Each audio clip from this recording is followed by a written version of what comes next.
घर में अपने भगवान की पूजा करवाना आप प्रारंभ करो। जो आपके घर में फोटो हो, शिवलिंग हो, कुछ भी हो, अपने बच्चों को ये नियम बना दो कि चाहे वो स्कूल या कॉलेज से शाम में आए, शाम के समय पूजा करें।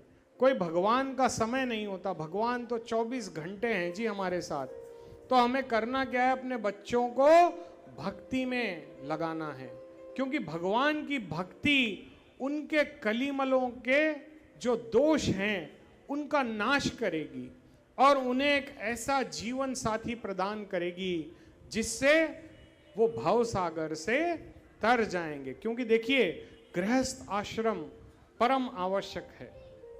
गृहस्थ जीवन से बड़ा कोई जीवन नहीं है। संन्यास भी बाद में आता है, लेकिन पहले गृहस्थ आश्रम है। तो इस गृहस्थ आश्रम में उनका प्रवेश मंगलमय हो, यही सभी माता पिता चाहते हैं। और आगे उनको भी संस्कारी बच्चे हों, इसके लिए भक्ति परम आवश्यक है। और मेरे बाबा श्याम तो देने वाले हैं। ये तो कभी अपने भक्तों से कुछ मांगते नहीं, ये केवल इतना ही चाहते हैं कि मेरा भक्त मुझसे प्रेम करे। देखिए, हम भौतिक चीजों से प्रेम करते हैं। कार बड़ी, जब आदमी कार खरीदता है ना, उसको बहुत साफ करता है, बड़ा प्रेम करता है उससे। जब पहली बार हम कोई साड़ी पहने तो 10 बार आईने में देखेंगे कि अरे कैसी लग रही हूँ, अच्छी हूँ।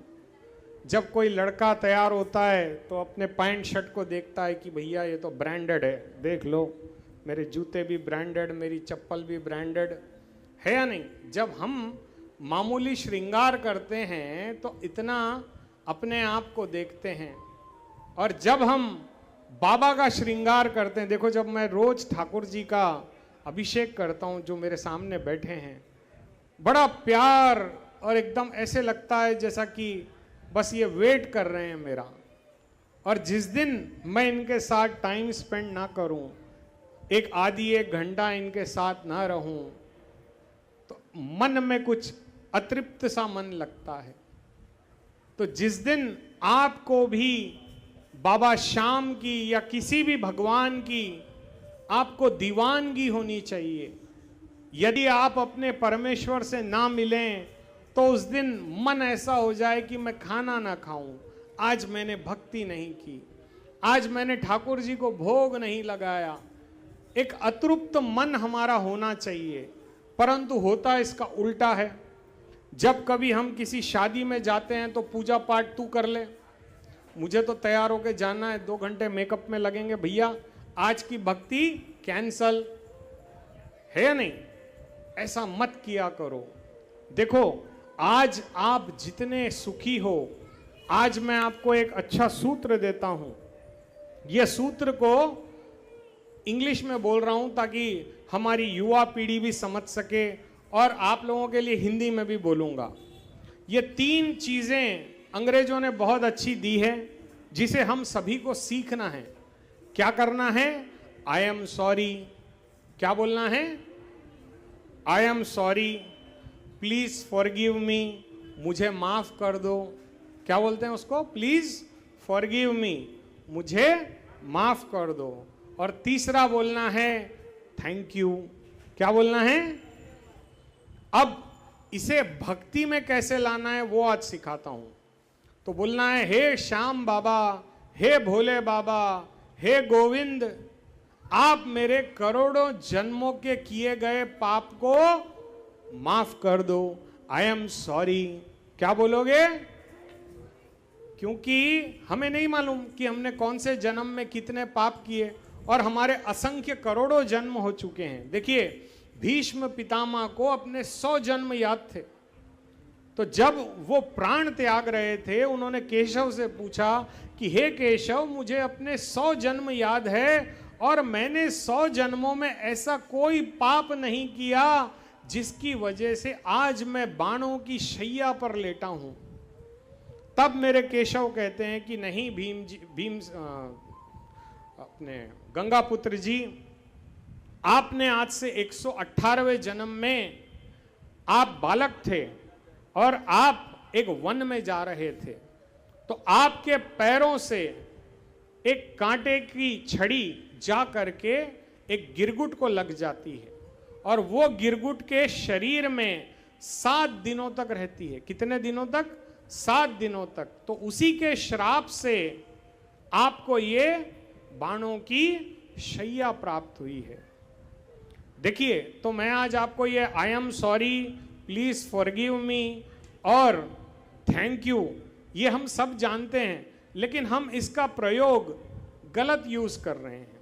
हमें इसका सही यूज क्या करना है कि हमें नित्य प्रति भगवान को जाकर के मंदिर में बोलना है कि हे प्रभु, मेरे जो करोड़ों असंख्य जन्म हो चुके हैं और उन जन्मों में हमने जो पाप किए हैं, उन पापों को आप क्षमा कीजिए, आई एम सॉरी।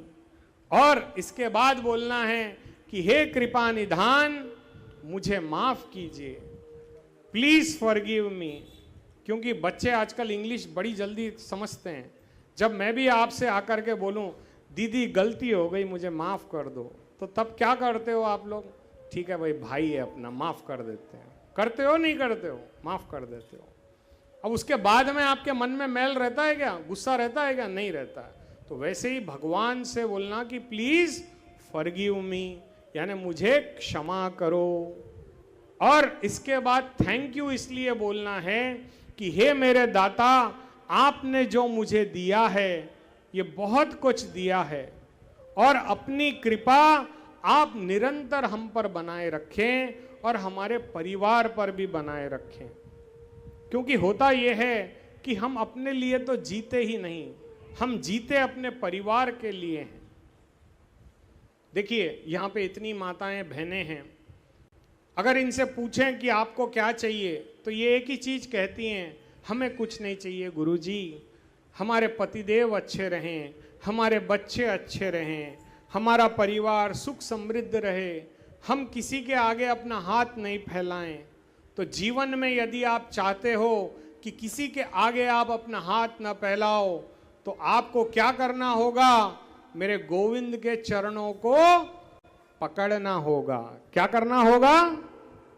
मेरे गोविंद के चरणों को। क्योंकि कहते हैं ना, जिसने भगवान के चरण पकड़ लिए उसे कभी किसी कोई चीज की कमी नहीं रहती। क्योंकि देखिए, कई बार कई ऐसे प्रसंग आते हैं, कुछ लोग कहते हैं कि भगवान कृष्ण की भक्ति करने वाले को भगवान सब कुछ खींच लेते हैं। ये गलत है। अगर ऐसा होता तो अर्जुन का राज्य तो चला गया था दुर्योधन के पास, तो क्यों मेरे गोविंद उसे अपना राज्य दिलाते? ये भी कह सकते थे गोविंद कि जाओ तुम अपना वनवास में तपस्या करो और अपने प्राण त्याग दो। ये बात गलत है।